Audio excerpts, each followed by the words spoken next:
सभी को जय सिया राम। रामचरितमानस के अरण्य कांड में हम लोग दोहा संख्या 10 के पश्चात सुतीक्ष्ण मुनि के द्वारा की गई भगवान राम की स्तुति का आज अध्ययन करेंगे। और जो हम लोगों ने इसके पहले मुनि की जो जिस अवस्था के बारे में पढ़ा, वो सब लोगों को याद है कि उनकी शारीरिक अवस्था किस प्रकार हो रही थी और किस प्रकार उनको अंतर्मन में भी भगवान का दर्शन हुआ और बाहर भी हुआ। अर्थात यहाँ पर ये समझने का प्रयास करिएगा कि जो गोस्वामी जी की कथा है, रामचरितमानस ग्रंथ है, उसमें कथा दो रूप से चलती है, हर हर समय दो रूप से चलती है। एक बहिर्मुखी, एक अंतर्मुखी। बहिर्मुखी वो है जो हम कथा के रूप में सुनते चलते हैं, और अंतर्मुखी वो है जो कथा के द्वारा हम अपने अंतर मन में अनुभव करते रहते हैं या आत्मसात करते हैं। पहले हम अनुभव करते हैं, तभी हम आत्मसात कर पाएंगे। अगर हम अनुभव नहीं कर रहे हैं तो हम बहिर्मुखी कथा का खूब आनंद ले रहे हैं, उसमें भी कोई दोष नहीं है, कोई कमी नहीं है। श्रवण कान से सुन रहे हैं और खूब आनंद ले रहे हैं। और जैसे कि अध्यात्म रामायण में इस प्रसंग को ऐसे लिखा गया है कि सुतीक्ष्ण के आश्रम में भगवान राम स्वयं गए। गोस्वामी जी ने लिखा है कि सुतीक्ष्ण जी ने सुना कि भगवान आने वाले हैं, आ रहे हैं, तो वो उनसे भेंट करने, दर्शन करने वो चल पड़े। तो ऐसा लगता है कि अध्यात्म रामायण और मानस में ये दो अलग तरह से बात कही गई है। लेकिन अध्यात्म रामायण क्योंकि आध्यात्मिक पक्ष के साथ ही लिखी गई है, और गोस्वामी जी की मानस में बहिर्मुखी अंतर्मुखी दोनों पक्ष हैं, तो यहाँ पर ये समझने की बात है कि सुतीक्ष्ण मुनि मानस में जा रहे हैं भगवान से मिलने, भेंट करने, दर्शन करने, अपने शरीर के साथ, और शरीर की क्या दशा हो रही है। अध्यात्म रामायण कहती है कि भगवान राम सुतीक्ष्ण के आश्रम में स्वयं दर्शन देने पधारे। उसके साथ एक छोटी सी कथा और वहां पर बताई गई है, उसका थोड़ा विस्तार है कि सुतीक्ष्ण मुनि अगस्त्य मुनि के शिष्य हैं और सदा से भक्ति में रमे हुए हैं, और अपने गुरु से हमेशा कहते हैं कि आप मेरी कोई सेवा दक्षिणा लीजिए, मुझसे कुछ सेवा दक्षिणा लीजिए। जैसे शिष्य का गुरु के प्रति भाव होता है, तो रोज पूछते थे। तो एक दिन अगस्त्य मुनि ने खींच कर उनसे कहा, भाई गुरु का काम है देना, गुरु को कोई क्या दे सकता है, कि तू मुझे क्या दे सकता है। अगर तुझे इतनी ही इच्छा है तो जा और मेरे लिए भगवान को लेकर आ और मुझे भगवान का दर्शन करा। तो गुरु पे उनकी ऐसी आस्था थी, तो सुतीक्ष्ण मुनि वहां से ये कहकर आए कि ठीक है, अब हम तभी आपके पास आएंगे जब भगवान को लेकर के आपको दर्शन कराने आएंगे। और इस भावना के साथ सुतीक्ष्ण मुनि पूरी तरह से भक्ति में, भगवान की भक्ति में रम गए, और उनकी भक्त के इस कहे हुए वचन को पूरा करने के लिए भगवान स्वयं उनके आश्रम में पधारे। तो गोस्वामी जी क्यों लिख रहे हैं कि सुतीक्ष्ण मुनि चल पड़े? चल तो पड़े, लेकिन आप देखते हैं कि जब गोस्वामी जी उनको दर्शन देते हैं, तो वो तो दर्शन को तैयार ही नहीं है, वो तो मगन हो चुके हैं भक्ति में। तो भगवान उनके अंतर्मन में प्रकट होते हैं, रघुराम के रूप में, राघव के रूप में प्रकट होते हैं। तो वही तो उनकी कुटिया है, वही तो उनका निकेतन है, वही तो उनका आश्रम है जहां वो प्रकट होते हैं। क्योंकि बार बार गोस्वामी जी लिखते हैं कि कुटिया में भगवान विराजमान है, राम लक्ष्मण सीता जैसे ज्ञान भक्ति और वैराग्य विराजमान है। तो उनके अंतर मन में जब भगवान प्रकट हुए, तो वही तो उनका घर है। ये हम सब लोग कहते हैं मन मंदिर में, तो भगवान ही तो स्वयं आए। वो कहाँ गए? वो शरीर से वो गए, लेकिन जो वास्तविक उनका आश्रम है, जो कुटिया है, वहां भगवान स्वयं प्रकट हुए। तो जब तक जिसको स्वयं दर्शन नहीं होगा, वो किसी को क्या दर्शन कराएगा। तो हम लोग गुरु की शरण में जाते हैं कि गुरु ने भगवान का दर्शन किया होगा तो हमें भी दर्शन करा देगा।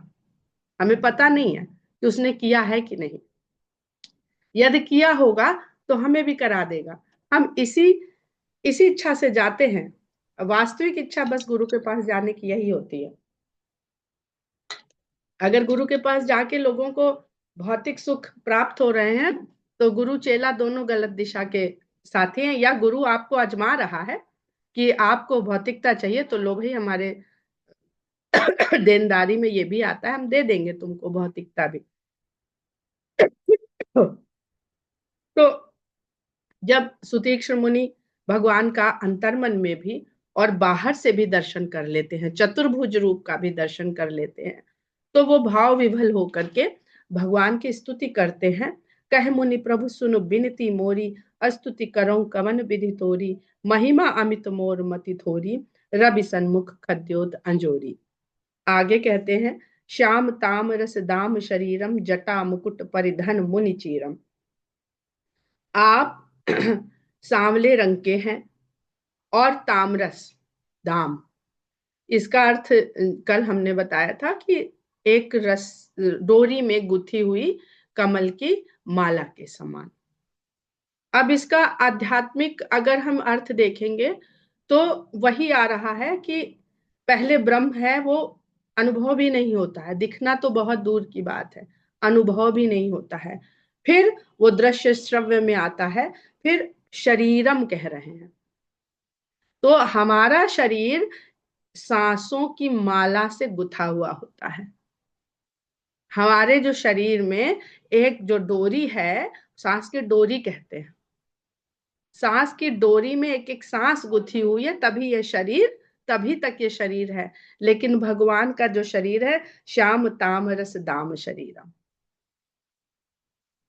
वो किसी तरह के जो भौतिक तत्व हैं, जिसको कहते हैं भूतादि तत्व, जो इस धरती पे पाए जाते हैं, बनता है जिससे, उससे बना हुआ बंधा हुआ शरीर नहीं है। जो बार बार गोस्वामी जी कह देते हैं जब प्रकट होते हैं, निज इच्छा निर्मित तनु माया गुण गोपाल पार, जटा मुकुट परिधन मुनि चीरम। आपने जटाओं का मुकुट धारण किया हुआ है और मुनियों का वस्त्र पहना हुआ। अब सारे स्वरूप के दर्शन किए उन्होंने, वनवासी राम के किए, राम के किए, विष्णु के किए, चतुर्भुज रूप के किए। चतुर्भुज वो भी विष्णु भी, राम ही प्रकट होते हैं उनके रूप में। लेकिन उनको भाग कौन सा रहा है, स्तुति किसकी कर रहे हैं, जिस रूप में वो स्वयं रहते हैं। तो भक्त के लिए भगवान उसी के स्वरूप में उसके समक्ष प्रकट होंगे, तभी वो उनको अनुभव कर पाएगा। या वो जिस स्वरूप में भक्त और भगवान एकाकार हो जाते हैं। यहाँ पे एकाकार होना ज्यादा उचित है समझना, क्योंकि भक्त भगवान की तरह हो रहा है कि भगवान भक्त की तरह हो रहा है, ये भेद हम लोग नहीं जान पाएंगे। इस रहस्य को रहस्य ही रहने दिया जाएगा, और ये रहस्य हम लोग अपने अपने लिए ही खोल पाएंगे, दूसरे के लिए नहीं खोल पाएंगे। क्योंकि कोई नहीं जानता है कि आप अपने भगवान को किस स्वरूप में माने हैं, और उस स्वरूप में आप स्वयं को ले जा पा रहे हैं कि नहीं। जटा मुकुट परिधन मुनि चीरम, पाणि चाप शर कटि तूणीरम, नौमि निरंतर श्री रघुवीरम। आपके हाथ में धनुष और बाण है और कमर पर तरकश है, ऐसे श्री रघुवीर का को मैं निरंतर नमन करता हूँ। रघुवीर, तो रघुवंश के ही राम को वो नमन कर रहे हैं, वो उस अंतर्यामी को नहीं नमन कर रहे हैं, जिसको उन्होंने इतने रूप देखे, सब महसूस करे, लेकिन उनको जो भा रहा है उस रूप को वो नमन कर रहे हैं। मोह विपिन घन दहन कृशानु, संत सरोरु कानन भानु। आप मोह रूपी घन, अब देखिए यहाँ पे वन की कितनी सुंदर बात हो रही है। किस वन में ये ऋषि मुनि लोग रहते हैं, और किस वन में भगवान गए हुए हैं। हर हर चीज अपने साथ मोह ले आती है। भक्ति शक्ति दो ही तो लोग हैं वहां, एक शक्ति को धारण करने वाले निशाचर, और एक भक्ति को धारण करने वाले ऋषि मुनि। मोह दोनों ला रही है अपने साथ साथ। वो कह रहा है हम बड़े शक्तिशाली हैं, सब जीत लेंगे। ऋषि मुनियों को ये उम्मीद है कि हमारे पास बड़ी भक्ति है, हम भगवान को पा लेंगे। तो कहते हैं मोह रूपी घने वन को जलाने के वाली आप अग्नि हैं। अब कौन सी अग्नि को हनुमान जी ने लंका में जलाया है, कौन सी मोह रूपी अग्नि को जला रहे हैं, वो राक्षसों की मोह रूपी अग्नि को लंका को जलाने के रूप में जला रहे हैं।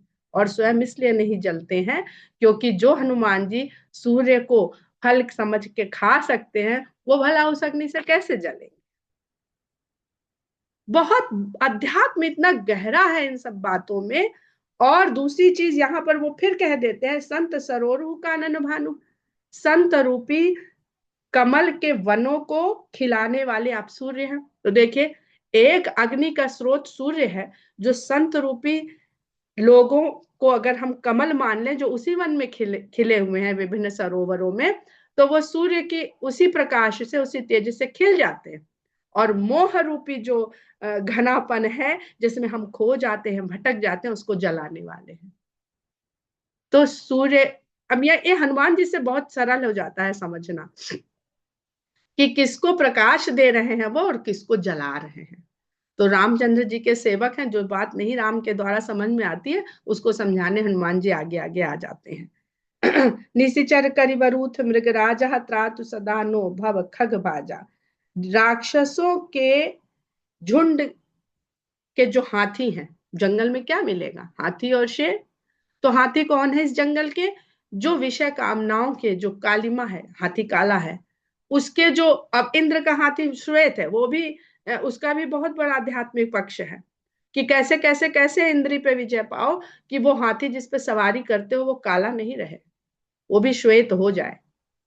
हम वहां नहीं जाएंगे, नहीं तो भटक जाएंगे। अब आप लोग ये खुद चिंतन कर सकते हैं। निशिचर करिवरूथ मृग राजा, हाथियों के इस झुंड को समाप्त करने वाले आप सिंह के समान हैं। और त्रातु सदा नो भव खग बाजा, भव रूपी जो पक्षी है, यही सब वन में है। भव रूपी, ये संसार रूपी जो पक्षी है, इसको शिकार करने कर लेने के लिए आप बाज के समान हैं। आप हमारी रक्षा करिए।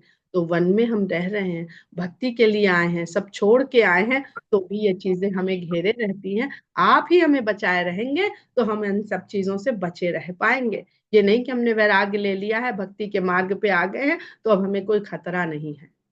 खतरा तो खतरा ही खतरा है भक्ति के मार्ग में। भक्त को ये अहंकार हो जाता है कि हम बहुत बड़े भक्त हैं। भक्त को ये अहंकार हो जाता है कि हमारे भगवान सबसे बड़े हैं, वो दूसरे के भगवान को कुछ समझता नहीं है। तो भक्ति के मार्ग में भी बहुत खतरे हैं। अरुण नयन राजीव सुवेशम, सीता नयन चकोर निशेषम। आपके लाल नेत्र हैं कमल के समान, लाल कमल के समान आपके नेत्र हैं और सुंदर वेश है आपका। सीता जी के नैन रूपी चकोर के लिए आप चंद्रमा है, निशेषम, निशा के स्वामी हैं। तो चाहे सूर्य है तो भी कम संतों के हृदय खिल जाते हैं। और जब रात्रि हो जाती है इस संसार में, यानी सुख हो या दुख हो, आप किसी न किसी रूप में अपने भक्तों के लिए उसको शीतलता, प्रसन्नता, प्रकाश सब प्रदान करने वाले सदा बने रहते हैं। हर हृदय मानस बाल मरालम, नौमि राम उर बाहु विशालम। आप शंकर जी के हृदय रूपी मान सरोवर के बाल हंस हैं, छोटे से हंस हैं, जो अभी अभी अभी सुतीक्ष्ण मुनि को दर्शन हुआ है। सुतीक्ष्ण का अर्थ होता है जो बड़ा तीखा हो। शरभंग के बाद सुतीक्ष्ण, जरा जोड़ के देखिएगा ये सब तुलसीदास जी क्या कहना चाह रहे हैं। शरभंग यानी शर यानी बाण, और सुतीक्ष्ण यानी तीखा, तेज। ये बहुत साधारण बातें नहीं कही जा रही है। ये आप लोग चिंतन करेंगे तो भगवान सब आप लोगों को सब बताते चलेंगे, उन्हीं कथा है वही बता पाएंगे। नौमि राम उर बाहु विशालम, तो शर भी है, तीक्ष्ण भी है, और बाहु विशाल अगर वो उनके हो गए तो फिर वो शर और वो तीक्ष्णता क्या हमको कभी घायल कर पाएगी इस संसार में। तो इसलिए उनकी विशाल बाहुओं को नमन करते हैं, उन्हीं विशाल बाहुओं को जिनसे भगवान राम ने सुतीक्ष्ण को उठाकर गले से लगा लिया है। संशय सर्प ग्रसन उर्गाधा, शमन सुकर्कश तर्क विषादा। अब भावना के बाद बुद्धि का आ जाता है, क्योंकि ज्ञान से भरे हुए होते हैं ऋषि मुनि लोग। तो कहते हैं जितने भी संशय रूपी सर्प हैं उनको ग्रस लेने वाले आप गरुण हैं। तो शंका, बुद्धि में ही शंका पैदा होती है और बुद्धि ही उन शंकाओं का शमन करती है, नहीं ये नहीं वो नहीं, और गरुण के समान शंका रूपी सर्पों को भक्षण करती रहती है। लेकिन जब कभी कभी बुद्धि इतना बड़ा गरुण हो जाती है तो वो शंका रूपी सर्प का भक्षण करके ही बुद्धि इतराने लगती है अपने आप में, जो मोह गरुण महाराज को उत्तरकांड में हम पढ़ेंगे। वो उसी बुद्धि रूपी बहुत विशाल बुद्धि का प्रतीक है गरुण, जिनको मोह हो गया कि ये सारे सर्प, तो यानी बुद्धि कहती है शंका निवारण तो हम करते हैं, तो हम हैं सब कुछ, हम जो बताएंगे, हम जो दिखाएंगे, हम जो समझाएंगे वही सत्य है तुम्हारे लिए। तो भावना से बहुत ऊपर ले जाती है बुद्धि में, और तर्कों के संसार में ले जाती है, और समन सुकर्कश तर्क विषाद, ऐसे कर्कश तर्क पैदा करती है बुद्धि, जो फिर हमारे विषाद का कारण बन जाते हैं। अरे हम तो भावना में बह रहे थे, ये तो सब कुछ है नहीं, तो हम दुखी हो जाते हैं।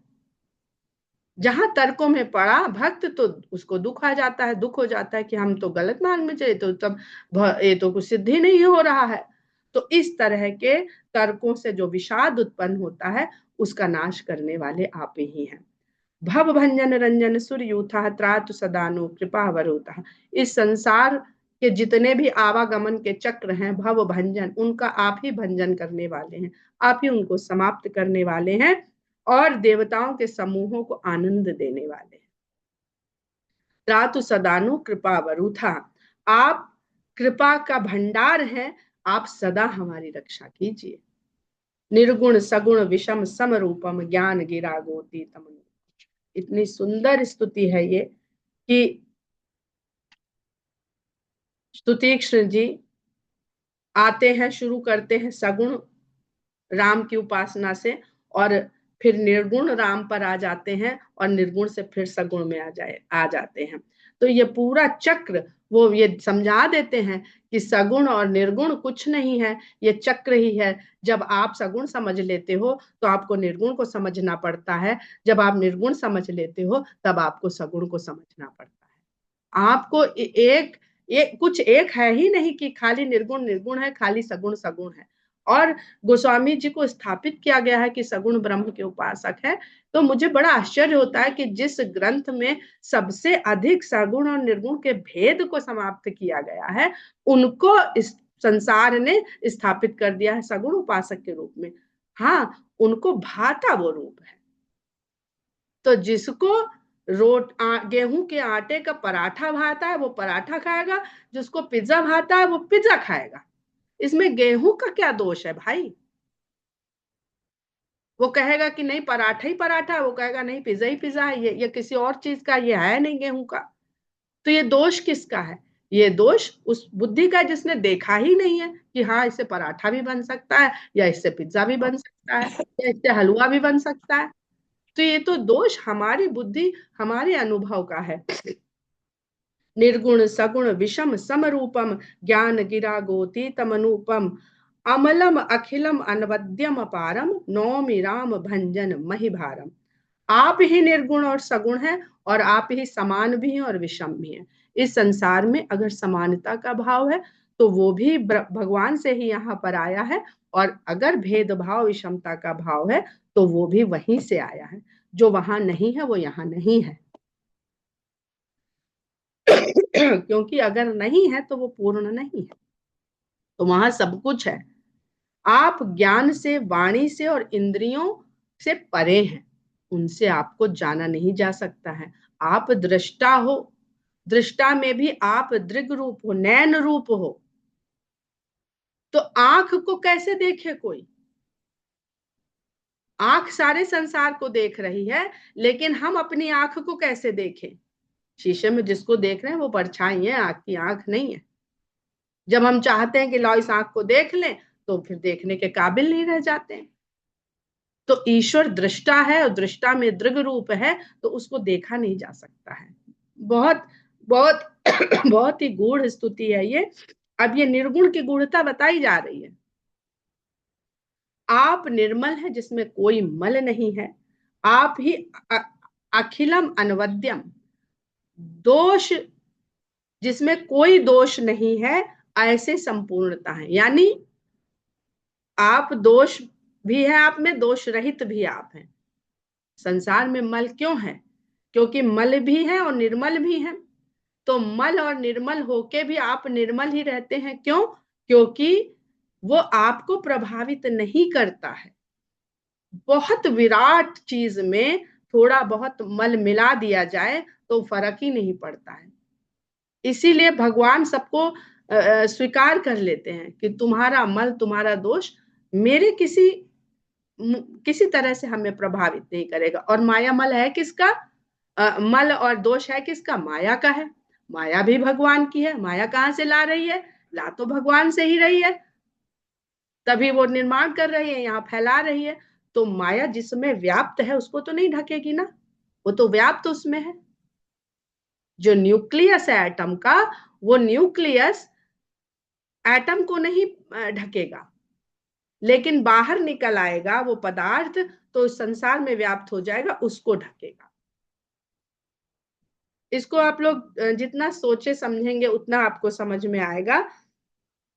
भक्त कल्प नौमिराम भंजन मही भारम, इस पृथ्वी के भार का भंजन करने वाले राम को मैं नमन करता हूं। भक्त कल्प पादप आराम तर्जन क्रोध लोभ मद काम अति नागर भव सागर से तू त्रातु सदा दिन कर कुल केतु। अब अगर इस पंक्ति को आप, दो पंक्ति को पढ़ेंगे तो आपको अरण्य कांड से सुंदर कांड तक का सारा सार इसमें मिल जाएगा। हम अरण्य में फंसे हुए हैं, वन में, जंगल में फंसे हुए हैं। इसी जंगल में कल्पपात भी तो है, कल्प वृक्ष, आराम यानी बगीचा, उपवन, जहां हम विश्राम पाते हैं। तो अगर ये जंगल नहीं होता तो फिर उपवन कैसे होता? तो उस उपवन के लिए ये वन का होना बहुत आवश्यक है। उपवन भी वहीं पर निवास कर रहा है, और आप ही वह उपवन है जहां पे भक्तों के कल्प वृक्ष लगे हुए हैं। हर भक्त ने अपनी अपनी कल्पना के वृक्ष आपके रूप में, वृक्ष के रूप में यहाँ लगा रखे हैं। तर्जन क्रोध लोभ मद काम, आप क्रोध लोभ मद काम का नाश करने वाले हैं, समाप्त करने वाले हैं, डराने वाले हैं उसे। अति नागर, बहुत चतुर हैं आप। भव सागर सेतु, और भव सागर के सेतु भी आप हैं। तो जिस सेतु का निर्माण हो रहा है, देखिए भगवान जब जंगल से निकल जाते हैं, किष्किंधा पहुंच जाते हैं, घने जंगल से निकल गए हैं, जहां पे हाँ समाज है, राजा है, मंत्री है, सेना है, रानी है, पत्नी है। वहां जंगल का जैसा जीवन किष्किंधा में नहीं है। एक वन से बाहर, वन में जिस तरह का समाज होता है उस तरह का संसार है किष्किंधा में। उसके बाद फिर सुंदरकांड की आगे आगे बढ़ते हैं, और वहां भगवान की देख रेख में पुल का निर्माण होता है, सेतु का निर्माण होता है कि इस सेतु से जाओ और लंका रूपी जितने भी निशाचरों का निवास है, जितने भी दोष हैं, जाकर के उनको भगवान के साथ जाओ सब जने, और उसको वहां पे समाप्त करके सुखपूर्वक फिर फटाक से आ जाओगे पुष्पक विमान से अयोध्या। फिर देर नहीं लगेगी। देर तब तक लगती, 14 वर्ष 14 भुवन भटकने में, तब तक ही समय है जब तक ये यात्रा नहीं कर ली। और यात्रा करनी किसके साथ है? वही ये कथा है, राम के वनवास की कथा। अति नागर भव सागर सेतु त्रातु सदा दिन कर कुल केतु। और निर्गुण को ले आते हैं कि हे सूर्य वंश के कुल केतु, ध्वज को उठाए रखने वाले, आप सदा हमारी रक्षा कीजिए। तो सगुण से निर्गुण और निर्गुण से सगुण, हम भी तो जब खत्म हो जाते हैं तो हम भी तो निर्गुण हो जाते हैं। यहाँ का जो माल मसाला यहीं छूट जाता है, चाहे वो सांस हो, चाहे वो तन हो, चाहे वो रक्त हो, अस्थि हो, मज्जा हो, सब यहीं छूट जाता है। इतना तेज गुरुत्वाकर्षण पृथ्वी के पास है कि वो कुछ ले जाने ही नहीं देती है। लाख करो चतुराई, कर्म की गति मिटे नहीं भाई। तो वो तो ऐसा सिद्धांत फिजिक्स का लगा हुआ है, वो ले जाने ही नहीं देगी। तो छूटता कौन है खाली यहां से? जो उस पिंड के भीतर रह रहा है, उसको भी वो रोकने का प्रयास बहुत करती है। वो छूट पाता है, जिसको हम लोग सब समझ रहे हैं कि हम क्या कहना चाह रहे हैं। कभी कभी शब्द नहीं होते हैं उस बात को कह पाने के लिए। फिर कहते हैं, अब आप रक्षा करेंगे हमारी तो अतुलित भुज प्रताप बल धामा, कलिमल विपुल विभंजन नामा। क्योंकि आपके भुजाओं का जो प्रताप है, जो बल के धाम आप है, वो अतुलनीय है। तो रक्षा करने के लिए भगवान के फिर भुजा का ही वर्णन करते हैं। कलिमल कलयुग का जितना भी मल है, बहुत विपुल मात्रा में, प्रचुर मात्रा में मल है कलयुग में, उसका विभंजन करने वाला केवल आपका नाम। तो आपके नाम से हे बलधाम, आपकी भुजा का बल हमारी रक्षा करने को उपलब्ध हो जाएगा। क्योंकि ये बात तो हो रही है त्रेता युग की। अब त्रेता ही में खाली भगवान क्या कल्याण करेंगे, कलयुग के लोगों को छोड़ देंगे? तो कलयुग के लिए आपका नाम ही सब कुछ अपने भीतर लेके चला आएगा। धर्म वर्म नर्मद गुण ग्राम संतत शम तनोतु मम राम। धर्म की रक्षा करने वाले आप कवच हैं, और नर्मद आह्लाद वाली प्रसन्नता देने के लिए, हंसी खुशी विनोद मजाक मजे मस्ती, इन सब के ऊपर जो प्रसन्नता है, आह्लाद, जिसमें ये सब समाये हुए हैं, बाहर नहीं है इसके। तो ये ना सोचे कि हंसी मजाक कर रहे हैं, वो कर रहे हैं तो हम आह्लाद से परे हैं। ये सब जैसे भगवान के भीतर सब समाया है, ऐसे आह्लाद के भीतर हर प्रकार की प्रसन्नता समाई हुई है। कोई वहां पे क्लेश नहीं है, कोई शोक नहीं है, कोई विषाद नहीं है। आपके जो गुण समूह है वही कलयुग में धर्म के कवच होंगे और आह्लाद देने वाले होंगे। संतत शम तनो तुम मम राम। हे मेरे राम, आप सदा इस आनंद का संतत लगातार इस आनंद का विस्तार करते रहिए। ब्रह्मांड सदा बढ़ता जा रहा है, कहीं उसका रुकना ठहरना दिखता ही नहीं है। तो वो तो विस्तार कर रहा, भक्तों ने कह दिया विस्तार कीजिए, वो विस्तार कर रहा। अब हमारा काम है कि उस विस्तार में आह्लाद ढूंढ लें या प्रमाद ढूंढ लें, आनंद ढूंढ लें या विषाद ढूंढ लें। हम तो दोनों टोकरियां यहाँ रख के लाए हैं, इधर इधर है ना, दो टोकरी हैं यहाँ बुद्धि के भीतर, मस्तिष्क की दो टोकरियां हैं, एक में तर्क है एक में भाव है, तो वैज्ञानिक भी कहते हैं। यद्यपि बिरज व्यापक अविनाशी, सबके हृदय निरंतर वासी। बिरज बिरज यानी जिसमें कोई रज ना, धूल। और चाहता क्या है भक्त? चरण रज। तो उसको कौन बना रहा है? उस रज से युक्त कौन कर रहा है? भक्त कर रहा है। और एक भक्त ऐसा भी है जो कहता है नहीं नहीं, ये धूल तो आपको, हम धोएंगे आपकी धूल, ये हमने अपनी इच्छा के लिए, ये आपके चरण रज हमें चाहिए, हमने आपको विवश किया है कि आप आओ और आपकी चरण रज हमें मिले।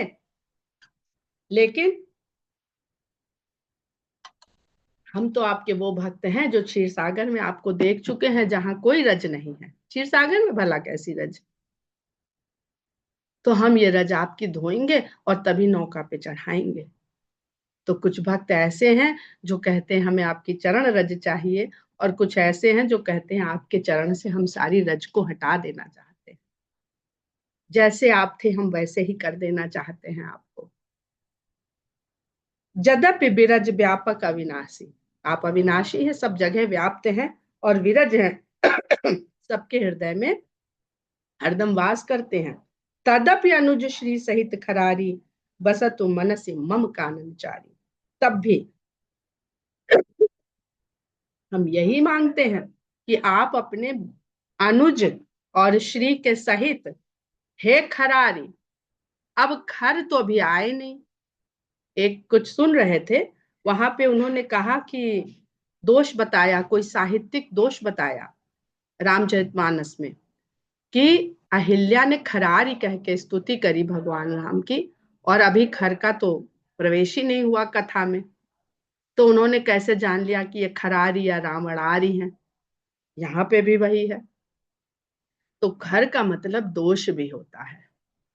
खर दूषण त्रिशरा, ये जो है दूषण यानी दोष, खर यानी वो भी दोष, कमियां, और त्रिशिरा जो इस तीन गुणों से भरे हुए बने हुए शरीर की तीन शिराएं, तीन शिराएं ही हमें यहाँ से मुक्त कराएंगी। अभी अभी अरण्य कांड में आ जाएंगे ये लोग, खर दूषण त्रिशिरा। तो उसमें जो खर और दूषण है, आप उनके शत्रु हैं, शत्रु हैं। तो वो तो कथा है ही कि काल से परे है भगवान, इसलिए उसका कोई भी पर्यायवाची समय के सीमा में नहीं बंधता है। लेकिन अगर साहित्यिक दोष उसको मान भी ले तो खर वो सभी दोषों के अरि हैं, शत्रु हैं। तदपि अनुज श्री सहित खरारी, क्योंकि सब दोषों का उन्होंने बता दिया कि आप में सब कुछ व्याप्त है, आप अखिल अनवद्य हैं, आपके भीतर कोई दोष कभी रह ही नहीं जाता है। आप अपने भाई यानी लक्ष्मण और सीता के सहित बसतु मनसि मम काननचारी, मेरे मन रूपी वन में आप निवास करिए, क्योंकि हम तो ऋषि मुनि है, हमारे पास मंदिर कहाँ है। तो कौन से वन में भगवान विचरण कर रहे हैं, ये अरण्य कांड में भगवान का वनवास समझ में आ जाता है कि भगवान खाली उसके नहीं है जिसके पास घर है, जिसके पास मंदिर है। भगवान तो वन में विचरण करने वाले हैं। ते जे जानहु ते जानहि, जे जानहि ते जानहु स्वामी, सगुन अगुन और अंतर जामी, जो कौशलपति राजीव नयना, करौ सो राम हृदय मम ऐन। जो आपको सगुण निर्गुण अंतर्यामी जानते हैं, समझते हैं, उनको जानने दीजिए, क्योंकि उन्होंने पहले ही कह दिया कि हम आपकी स्तुति कैसे करें, हमारी बुद्धि बहुत महिमामित मोर मति थोड़ी। तो कह देते हैं कि जो आपको सगुण मानते हैं उनको मानने दीजिए, जो निर्गुण मानते हैं उनको मानने दीजिए निर्गुण, और जो कहते हैं आप अंतर्यामी है, सर्वव्यापी है, उनको ये भी मानने दीजिए, भाई अंतर मन में बैठा है। लेकिन जो कौशलपति राजीव नैना, मैं तो जो कौशला पति हैं, कौशल के राजा हैं, और जिनके राजीव नयन है, वही राम मेरे हृदय को अपना आयन बनाए, अपना निवास स्थान बनाए, अपना घर बनाए। अस अभिमान जाई जनि भोरे, मैं सेवक रघुपति पति मोरे। मेरे मन से ये अभिमान कभी ना जाए, भूल कर कभी भूले नहीं, भोरे यानी भूले नहीं, जनि माने ना, अस अभिमान जाई जन भोरे, भूल कभी भूले नहीं इस अभिमान को कि मैं सेवक हूं और मेरे स्वामी रघुपति हैं। तो राम और रघुपति को एक कर रहे हैं गोस्वामी जी सुतीक्ष्ण मुनि की स्तुति के द्वारा। सुतीक्ष्ण मुनि इसको स्वीकार कर रहे हैं। सुनि मुनि बचन राम मन भाए, बहुरि हरसि मुनि बर उर लाए। समय हो गया है, इतनी सुंदर स्तुति है कि उसको समेटना समय के भीतर थोड़ा मुश्किल काम था। तो हम लोग यहाँ से अब अस अभिमान जाई जन भोरे, इस यहाँ से हम लोग कल अध्ययन करेंगे। जय सिया राम।